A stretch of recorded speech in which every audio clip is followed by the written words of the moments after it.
अस्सलाम वालेकुम बच्चों। नेचुरल फिलॉसफी की सीरीज़ P10 लेक्चर नंबर 8 में चैप्टर 1 के एक बार फिर से आप सबका खुशामदीद। आज हम इस लेक्चर के अंदर सिंपल हार्मोनिक मोशन के सेकंड एग्जांपल सिंपल पेंडुलम को क्या करने वाले हैं, डिस्कस करने वाले और बहुत डिटेल से डिस्कस करने वाले हैं। देखते हैं कि क्या सिंपल पेंडुलम की जो मोशन है, एक पेंडुलम की जो मोशन है वो भी सिंपल हार्मोनिक मोशन जनरेट करता है या नहीं करता है। तो मैं आपको पहले बता दूं करता भी है और नहीं भी करता है। कैसे, कोई कंडीशन है वहाँ पर ना, तो वो कंडीशन अभी मैं बताऊंगा। सबसे पहले हमें ये देखने की ज़रूरत है कि सिंपल पेंडुलम होता क्या है। याद रखें, सिंपल जैसा कि स्प्रिंग मास सिस्टम में हमने पढ़ा था कि it is the simplest example of simple harmonic motion, और वो इतना सिंपल था नहीं। इसी तरह बिल्कुल पेंडुलम भी क्या है, थोड़ा सा कहने के लिए सिंपल है लेकिन क्या है, थोड़ा सा मुश्किल है। क्यों सिंपल? सिर्फ इसलिए कहा गया कि ये सिंपल हार्मोनिक मोशन के सिंपल एग्जांपल है, इसलिए इसको सिंपल कहा गया। तो आइए देखते हैं पेंडुलम क्या होता है।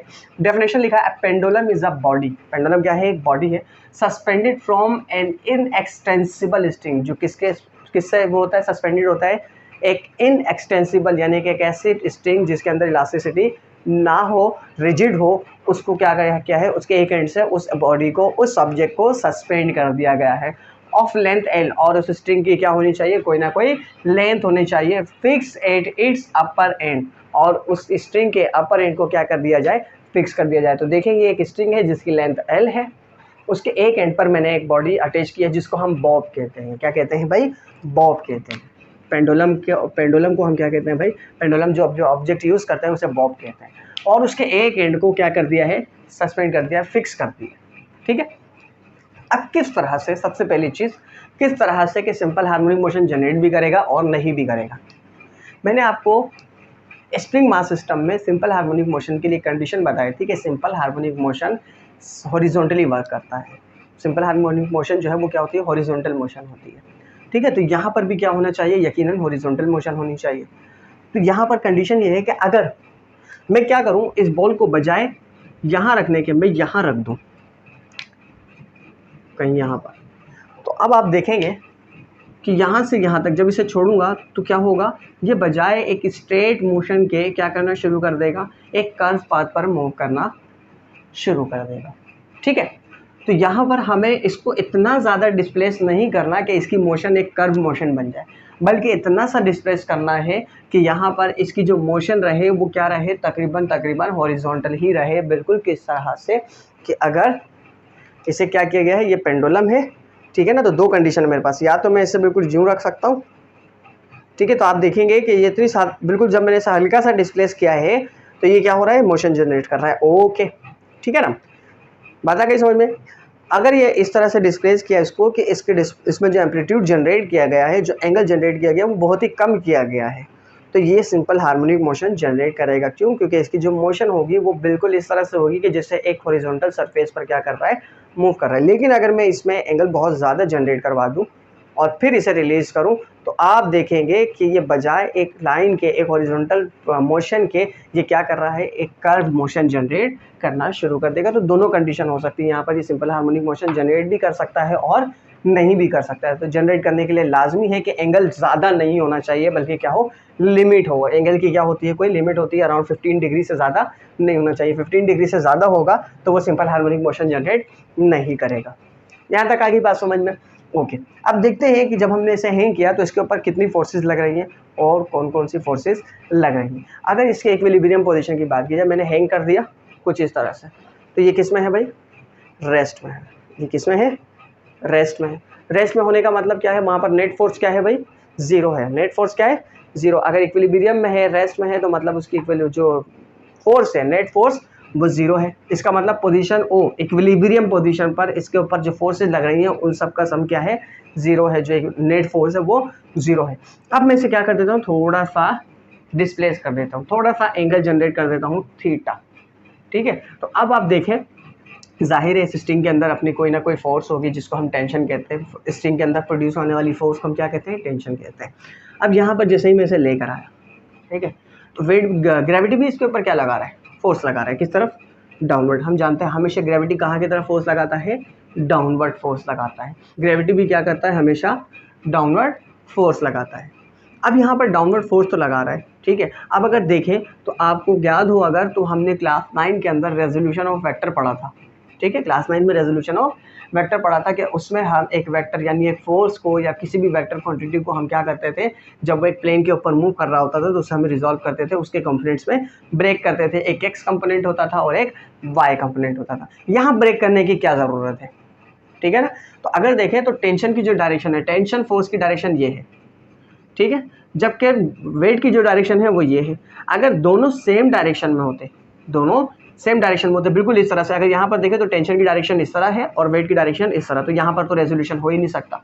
क्यों? क्योंकि दोनों एक जो है वो एक दूसरे को कैंसिल आउट कर रहे हैं, जिसकी वजह से ऑब्जेक्ट इसमें है इक्विलिब्रियम में। लेकिन यहाँ पर दोनों सेम डायरेक्शन अपोजिट डायरेक्शन में नहीं है, बल्कि इनके बीच में क्या हो रहा है, कुछ ना कुछ एंगल बन रहा है। यानी कि अगर टेंशन कुछ इस तरह से है टेंशन फोर्स, तो वेट कुछ इस तरह से है, यानी कि दोनों की डायरेक्शन अपोजिट नहीं है। तो अब तो ये कैंसिल नहीं हो सकता।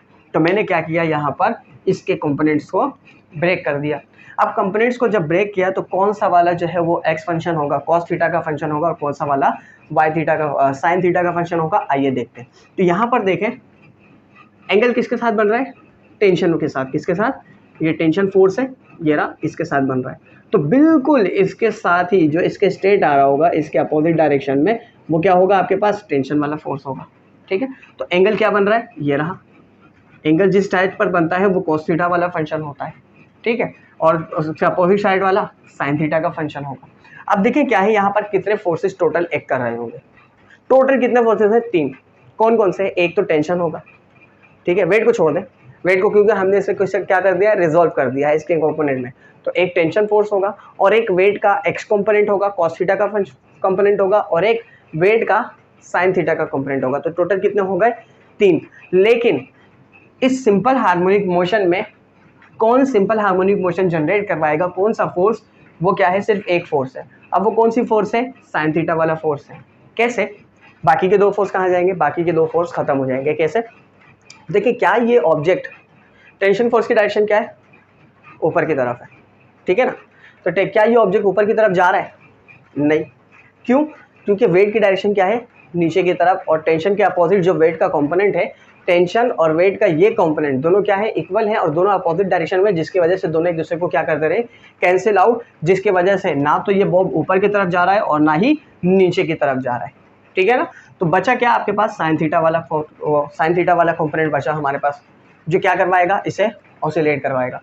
तो याद रखें, कोई भी सिंपल हार्मोनिक मोशन में बेटा ऑब्जेक्ट को मीन पोजीशन की तरफ जो फोर्स लेकर आता है उसे क्या कहते हैं, रिस्टोरिंग फोर्स कहते हैं।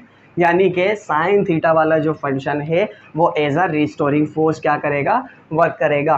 तो cos थीटा वाला फंक्शन टेंशन के साथ क्या हो गया, कैंसिल आउट, खत्म हो गया। वेट का एक्स कंपोनेंट या cos थीटा वाला जो कंपोनेंट था वो टेंशन के साथ कैंसिल हो गया, सिर्फ क्या बच गया, वाई कंपोनेंट, यानी कि साइन थीटा वाला क्या बच गया, हमारे पास कंपोनेंट बच गया, जो as a restoring force work करेगा।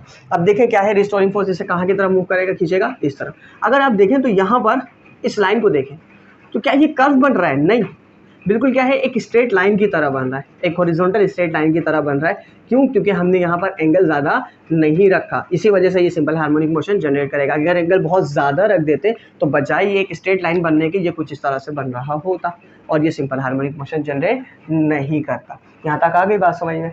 ओके। तो क्या है भाई, एट मीन पोजिशन ओ पर क्या होगा, नेट फोर्स 0। क्यों? क्योंकि टेंशन और वेट दोनों एक दूसरे को कैंसिल आउट करेंगे और बॉडी इक्विलिब्रियम में रहेगी। Okay. Eight extreme position A position पर, एक्सट्रीम पोजीशन 2 है, ए भी है और बी भी है, वहाँ पर जो नेट फोर्स है वो 0 नहीं होगा। कैसे नहीं होगा, अभी बता दिया, टेंशन और एक्स कंपोनेंट वाला यानी cos थीटा वाला तो एक दूसरे को कैंसिल कर देंगे, लेकिन कौन बच जाएगा, साइन थीटा वाला, ठीक है। तो यहाँ पर जो नेट फोर्स है वो 0 नहीं होगा। अब क्या करेंगे, इसे जैसे रिलीज करेंगे, ये साइन थीटा वाला जो फंक्शन है, जो वेट का ये कंपोनेंट है, वाई कंपोनेंट या साइन थीटा वाला कंपोनेंट, ये इसे कहाँ की तरफ लेकर आने की कोशिश करेगा भाई, इक्विलिब्रियम पोजीशन की तरफ लेकर आने की कोशिश करेगा। ओके, बिल्कुल स्प्रिंग मास सिस्टम की तरह। क्या ये ऊपर आकर रुक जाएगा, ये भी ऊपर आकर नहीं रुकेगा। फिर से बारिश शुरू हो गई भाई, बहुत घने बादल छाए हुए, बारिश हो रही है, ठीक है, लेकिन हम फिर भी पढ़ते हैं। आइए, क्या है कि ये ऊपर आकर तो रुकेगा नहीं, ठीक है ना। अब ऊपर आकर अगर नहीं रुक रहा है तो इसका मतलब ये क्या है, आगे की तरफ मूव करेगा, और कहाँ की तरफ मूव करेगा, बी की तरफ मूव करेगा, ठीक है। तो डिस्प्लेसमेंट किस डायरेक्शन में हुआ था बेटा, इस डायरेक्शन में। देखो डिस्प्लेसमेंट किस डायरेक्शन में किया था आपने, ओ से कहाँ लेकर गए थे, ए पर, एम्पलीट्यूड दे दिया था इसको। जैसे ही रिलीज करोगे कहाँ की तरफ आएगा, ओ की तरफ, यानी कि साइन थीटा वाला जो फंक्शन है ये रिस्टोरिंग फोर्स वर्क कर रहा है, और रिस्टोरिंग फोर्स हमेशा किस डायरेक्शन में होती है, टुवर्ड्स द इक्विलिब्रियम, यानी कि डिस्प्लेसमेंट अगर उस डायरेक्शन में किया गया है तो रिस्टोरिंग फोर्स किस डायरेक्शन में है, इस डायरेक्शन में है। ठीक है ना, समझ आ गई बात, रिस्टोरिंग फोर्स इक्विलिब्रियम डायरेक्शन में है, ओके, इक्विलिब्रियम की डायरेक्शन में। अब ये ओ से आकर कहाँ की तरफ चला गया, बी की तरफ, रुकेगा नहीं, क्यों, क्योंकि वेलोसिटी क्या हो जाएगी, मैक्सिमम बी कैसे होगी देखते हैं। ये कहाँ की तरफ आ जाएगा, बी की तरफ, और बी की तरफ जब आएगा तो अब डिस्प्लेसमेंट किस डायरेक्शन में हो रही है, इस डायरेक्शन में। ठीक है ना, तो रिस्टोरिंग फोर्स किस डायरेक्शन में हो जाएगा, इस डायरेक्शन। तो इसका मतलब यहाँ पर बिल्कुल सिंपल हार्मोनिक मोशन की ही तरह यहाँ पर भी एक्सेलरेशन क्या होगा, डायरेक्टली प्रोपोर्शनल होगा किसके, डिस्प्लेसमेंट के, किसके, डिस्प्लेसमेंट के डायरेक्टली प्रोपोर्शनल हो जाएगा। इसकी डेरिवेशन भी मौजूद है, तो जब 11th में जाओगे तो वहाँ पर इसकी डेरिवेशन आप देखोगे। ओके, बात आ गई समझ में। तो यहाँ पर लिख लेते हैं क्या क्या चीज़ें हमने पढ़ी भाई, कि मास के बाद पढ़ लिया, पेंडुलम क्या होती है, एक बॉडी होता है जो कि क्या होता है कि स्ट्रिंग के एक एंड से कनेक्ट होता है और उसका एक एंड फिक्स होता है। जब उसे हम डिस्प्लेस करते हैं उसके ऊपर जो टोटल फोर्स इक्विलिब्रियम पोजीशन पर होती है, नेट फोर्स वो जीरो होती है, क्यों, क्योंकि टेंशन और वेट दोनों एक दूसरे को क्या कर रहे होते हैं, कैंसिल आउट कर रहे होते हैं। लेकिन जैसे उससे थोड़ा सा क्या कर दिया जाता है, डिस्प्लेस कर दिया जाता है, तो वहाँ पर जो वेट का कंपोनेंट होता है वो ब्रेक हो जाते हैं दो कंपोनेंट में, एक्स में और वाई में, या यूँ कह लें कॉस थीटा में और वाई थीटा में। कॉस थीटा वाला जो फोर्स कंपोनेंट होता है वो टेंशन से कैंसिल आउट हो जाता है, जबकि बच जाता है साइन थीटा वाला कंपोनेंट, जो क्या करवाता है, उससे simple harmonic generate oscillation motion जो है, सिंपल हार्मोनिक मोशन जनरेट करवाता है, यानी उसे क्या करवाता है, ऑसिलेट करवाता है। बात आ गई समझ में। और ऑसिलेट करवाता है तो अब जब ए से कहाँ आता है वापस, ओ की तरफ, और आकर रुकता नहीं है बल्कि क्या करता है, ओ से कहाँ की तरफ चला जाता है, बी की तरफ। तो क्या हो बताओगे कि कहाँ पर मैक्सिमम होती है काइनेटिक एनर्जी और कहाँ पर मिनिमम होती है पोटेंशियल एनर्जी। तो देखो इक्विलिब्रियम पोजीशन से हम कहाँ पर हैं, ए पर, एक्सट्रीम पोजीशन पर है, बिल्कुल सिंपल हार्मोनिक मोशन के केस की तरह। यहाँ पर अभी क्या है, ये रेस्ट में है, इसे छोड़ा नहीं है, एक्सट्रीम पोजीशन पर है, रेस्ट में है, जीरो है वेलोसिटी, तो काइनेटिक एनर्जी क्या हो गई, जीरो। काइनेटिक एनर्जी क्या हो गई यहाँ पर, जीरो, क्योंकि वेलोसिटी जीरो। जैसे ही छोड़ेंगे ये वेलोसिटी अकर करेगा, कुछ वेलोसिटी गेन करेगा, और करते करते करते करते अपनी इक्विलिब्रियम पोजीशन पर आएगा, और यहाँ पर इसकी वेलोसिटी क्या हो जाएगी, मैक्सिमम। और जब वेलोसिटी मैक्सिमम हो तो गाड़ी रुकती है क्या, कोई चीज़ रुकती है, तो रुकेगा ही नहीं अभी। और ये कहाँ की तरफ चला जाएगा, बी की तरफ। ठीक है ना, क्यों, क्योंकि ये किसमें है, मोशन में, तो ये मोशन में तो रुकेगा नहीं, बल्कि क्या करेगा, इनर्शिया इसे क्या करवाएगा, अपने इसके स्टेट को चेंज होने से रोकेगा, यानी मोशन की स्टेट को चेंज होने से रोकेगा, और कहाँ की तरफ खींच कर ले जाएगा, बी की तरफ। तो पोजीशन ओ पर, इक्विलिब्रियम पोजीशन पर मैक्सिमम वेलोसिटी है, तो वेलोसिटी क्या हो गई, जी maximum, kinetic energy maximum, kinetic energy maximum, तो पोटेंशियल एनर्जी मिनिमम। इसी तरह एक्सट्रीम पोजीशन बी पर, यहाँ पर आकर क्या होगा, थोड़ी देर के लिए रुकेगा, थोड़ी देर के लिए जब रुकेगा तो वेलोसिटी क्या हो जाएगी, जीरो, और जब वेलोसिटी जीरो हो गया तो काइनेटिक एनर्जी क्या हो गया, जीरो, और पोटेंशियल एनर्जी क्या हो गया, मैक्सिमम। बात आ गई समझ में यहाँ तक, क्या है भाई, क्लियर यहाँ तक। अब देखते हैं इसके कुछ इंपॉर्टेंट फैक्टर्स हमारे पास क्या होते हैं।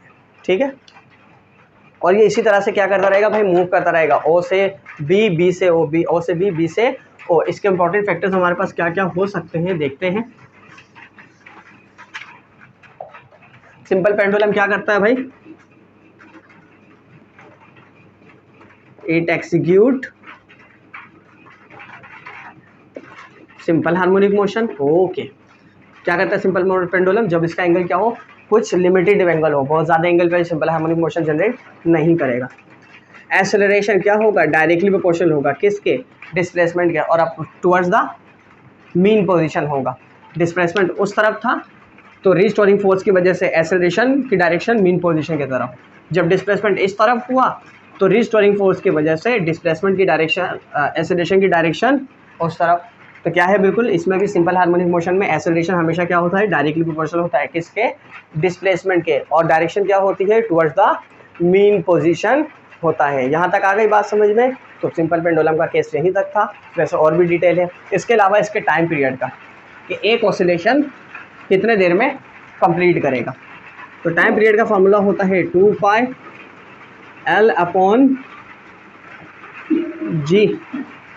ठीक है ना।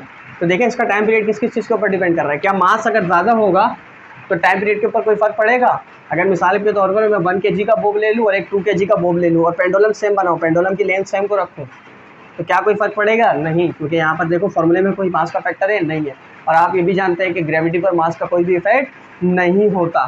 तो टाइम पीरियड जो है वो डिपेंड करेगा किसके ऊपर? पेंडुलम की लेंथ के ऊपर और ग्रेविटी के ऊपर क्या कर रहा होगा? डिपेंड कर रहा होगा। तो यहाँ तक की बात थी, कहाँ किसकी? सिंपल पेंडुलम की। इसको मैं मज़ीद भी डिटेल है, लेकिन अभी आप तक के लिए इस लेवल के लिए इतनी, जब थोड़े से बड़े हो जाओगे तो मज़ीद इसको डिटेल में देखेंगे। तब तक के लिए थैंक यू। ओके, तो यहाँ तक तो बात थी सिंपल पेंडुलम की। अब हमारे पास इस चैप्टर का लास्ट टॉपिक है डैम्प्ड ऑसिलेशन। ठीक है, तो डैम्प्ड ऑसिलेशन क्या होती है भाई? सबसे पहली बात, डैम्प्ड का मतलब क्या होता है? डैम्प्ड का मतलब होता है टाइम टू टाइम किसी चीज़ का डिक्रीज होते चले जाना, वो डैम्प्ड कहलाता है। तो डैम्प्ड ऑसिलेशन भी क्या होगी भाई? डैम्प्ड ऑसिलेशन एक ऐसी ऑसिलेशन होगी जो टाइम टू टाइम क्या होते चले जाएगी? ख़त्म होते चले जाएगी। कैसे? जैसे लिखा है oscillation of a system in the presence of some resistive force. एक ऐसे सिस्टम की ऑसिलेशन, एक ऐसी ऑसिलेशन किसी सिस्टम की जो किस में हो? सम रेजिस्टिव फोर्स में हो, यानी कि वहाँ पर क्या हो? रेजिस्टिव फोर्स मौजूद हो, तो क्या कहलाती है वो? डैम्प्ड ऑसिलेशन कहलाती है। ठीक है, अब रेजिस्टिव फोर्स की अगर बात करें तो सिंपल हार्मोनिक मोशन में हमने बात की थी भाई, सरफेस क्या होता था? फ्रिक्शनलेस होता था, यानी कि वहाँ पर कोई रेजिस्टिव फोर्स नहीं होती थी, इसीलिए कहा था कि वो इनफाइनाइट टाइम तक क्या होता रहेगा? ऑसिलेट होता रहेगा। जबकि यहाँ पर ये इनफाइनाइट टाइम तक ऑसिलेट नहीं होता रहेगा। क्यों? क्योंकि यहाँ पर क्या है? रेजिस्टिव फोर्स मौजूद है। अब अगर ऑसिलेशन कम हो रही है, इसकी ऑसिलेशन चेंज हो रही है, इसकी ऑसिलेशन कम हो रही है, तो इसका मतलब ये है कि उसका एम्पलीट्यूड, उस ऑसिलेशन का एम्पलीट्यूड क्या होता जा रहा है बेटा? टाइम टू टाइम कम होता चला जा रहा है। देखें यहाँ पर जैसे इस फिगर में कि एम्पलीट्यूड पहले ज़्यादा था, फिर कम हो गया, फिर उससे और कम हो गया, फिर उससे और कम हो गया, और होते होते ही क्या हो जाएगा? ऑसिलेशन ख़त्म हो जाएगी।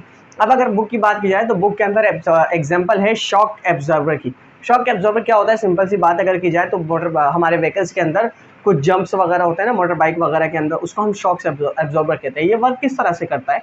क्या होता है कि इसका ये जो एंड है ये बॉडी से अटैच होता है, ठीक है ना, और जब रोड पर ट्रैवल करते हुए कोई बम्प आता है, कोई स्पीड ब्रेकर आता है, तो वो बाइक या कोई भी व्हीकल है वो उसके ऊपर चढ़ता है, तो उसमें ऑसिलेशन जनरेट होती है। क्या होती है? ऑसिलेशन जनरेट होती है, और उससे ज़्यादा क्या ना हो? वाइब्रेशन ना हो, इस वजह से उसमें क्या लगाया जाता है? शॉक्स एब्जॉर्बर लगाया जाता है, जो कि क्या करता है? उस बम्प पर जाने की वजह से जो इसमें ऑसिलेशन जनरेट होती है उसे क्या करता है? कम करता है, ताकि वहाँ पर आसानी से वो व्हीकल क्या हो? सफिशेंट हो, कोई वायलेंस वहाँ पर ना प्रोड्यूस हो। तो देखिए ये कैसे वर्क करता है। इसका एक पार्ट व्हीकल के बॉडी से कनेक्टेड होता है, ठीक है, जबकि दूसरा पार्ट यूँ कह लें कि व्हील से कनेक्ट होता है, ठीक है ना। दूसरा पार्ट किससे कनेक्ट होता है? अगर यूँ देखें तो ये व्हील से कनेक्ट होता है। एक पार्ट बॉडी से और एक पार्ट व्हील से कनेक्ट होता है। जैसे ही क्या आता है आपके पास, कोई बम्प आता है, स्पीड ब्रेकर आता है, और इसके ऊपर ये चढ़ता है भाई, तो क्या होता है? ऑसिलेशन जनरेट होती है। क्या होती है? ऑसिलेशन। अब उस ऑसिलेशन को क्या करने के लिए? डिक्रीज करने के लिए क्या किया जाता है? शॉक एब्जॉर्बर यूज़ किया जाता है। कैसे वर्क करता है? इस शॉक एब्जॉर्बर के अंदर एक सिलेंडर के अंदर एक पिस्टन लगा हुआ होता है, और इस सिलेंडर के अंदर एक ऑयल फिल हुआ होता है, ठीक है। जैसे ही जंप आता है तो ये पिस्टन क्या होता है? वाइब्रेट करना, अप एंड डाउन क्या करना शुरू कर देता है? ऑसिलेट करना शुरू कर देता है। अब जब ऑसिलेट करना शुरू करेगा तो यकीनन इसके पास क्या होती है? कोई ना कोई एनर्जी होती है, ठीक है। अब इसकी ऑसिलेशन को कम भी करना है, तो इसकी ऑसिलेशन को कम करने के लिए मतलब ये है कि इसकी ऑसिलेशन उसी वक्त कम हो सकती है जब इसकी एनर्जी को क्या किया जाए? कम किया जाए, ठीक है ना। तो अब इसकी एनर्जी को किस तरह से कम किया जाता है? इस सिलेंडर के अंदर, इस शॉक एब्जॉर्बर के अंदर एक ऑयल फिल हुआ होता है। ये रेड मार्कर्स अगर आप देख रहे हैं तो ये ऑयल फिल हुआ हुआ है, ठीक है। जैसे ही कोई व्हीकल जंप के ऊपर आता है, बम्प के ऊपर आता है, तो ये पिस्टन वाइब्रेट करना शुरू करता है। अब जब वाइब्रेट करना शुरू करता है तो इसके पास एनर्जी आ जाती है, और ये वाइब्रेट जब करना शुरू करता है तो ये ऑयल के अंदर क्या करना शुरू करता है? मूव करना शुरू करता है, ऑयल के अंदर वाइब्रेट करना शुरू करता है, जिसकी वजह से क्या होता है? ये जब नीचे की तरफ आता है तो ऑयल का लेवल क्या हो जाता है? ऊपर। ये ब्लू वाली लाइन, ऑयल का लेवल क्या हो जाता है? ऊपर की तरफ। और ये ऑयल उस वाइब्रेशन की वजह से प्रोड्यूस होने वाली जो मैकेनिकल एनर्जी है उसे क्या करता है? एब्जॉर्ब करता है। क्या करता है? एब्जॉर्ब करता है, और उसको हीट एनर्जी में कन्वर्ट करता है, और हीट एनर्जी में कन्वर्ट करने के बाद उसे क्या कर देता है? रिलीज़ कर देता है। कहाँ पर? एटमॉस्फेयर में। जिसकी वजह से जब इसकी एनर्जी कम हो गई, एनर्जी कम हुई तो इसका मतलब क्या हो गया, उसकी ऑसिलेशन टाइम टू टाइम कम होती चले जाएगी। आगे बात समझे कि डेप्थ ऑसिलेशन क्या होती है भाई, कि एक ऐसी ऑसिलेशन जो टाइम टू टाइम क्या होती जाती है, कम होती जाती है। किसके वजह से, रेजिस्टिव फोर्स की वजह से। तो यहाँ पर रेजिस्टिव फोर्स का काम कौन कर रहा है, वो ऑयल रेजिस्टिव फोर्स का काम कर रहा है। तो यहाँ पर आपका ये चैप्टर क्या हो जाता है, कंप्लीट। क्लियर। तो यहाँ पर आपका चैप्टर क्या हो जाता है, कंप्लीट। मिलते हैं नेक्स्ट लेक्चर में, तब तक के लिए थैंक यू।